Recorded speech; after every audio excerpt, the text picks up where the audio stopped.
So we're here at the Metro ratification meeting where workers on strike just 6 days ago took to the picket line. After many, many years of poor wage increases and attacks on our pensions and attacks on our benefits, is workers are saying enough. So the current distribution centers located in Toronto service all of Southern Ontario Metro stores and food basics. We literally put food on the table. They were not working from home. We were physically always over there. We did overtime whenever company asked us, 24/7.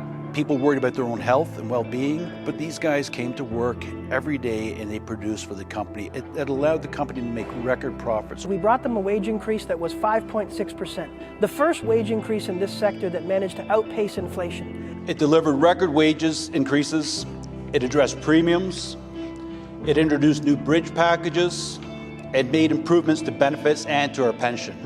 It put us further ahead than any other grocery warehouse in Ontario. We were proud of what we delivered, but that's not how democracy in a union works. Ultimately, it's the members' votes. We went back to membership and they rejected. And we're not opposed to that.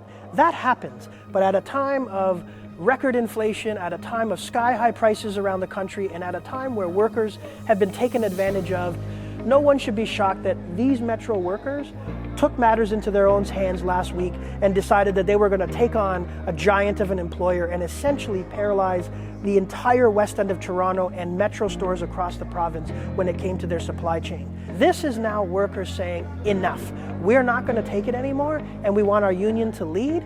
It's an employer that's made a ton of profit through the pandemic. We know that. We've seen that all over the newspapers, and you just have an expectation that they're going to deliver more.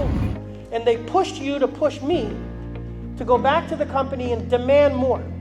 Demand more than what already would have been the highest wage increase that we've seen in Unifor in the warehouse sector in a long time. The best increase that this committee's brought back in 25 or 30 years for a group that's already at the top rate. So I'm hopeful that we're going to come back with a great collective agreement, and it's really great to see everybody here, and I know it's tough, but solidarity really does move the needle. Okay. Now, instead of $1.50 per hour increase off the bat, the company agreed to increase the first-year wage by $2.25, with retroactive pay dating back to last October.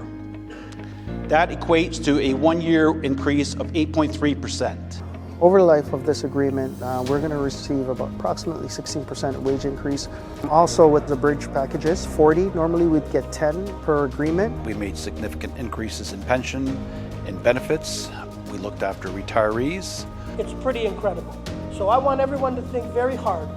Whatever you do will be your choice, and we'll respect it. Vote with your conscience, and I want to thank you all for the support you've showed to your committee. They took on this company, and they did a damn good job. Can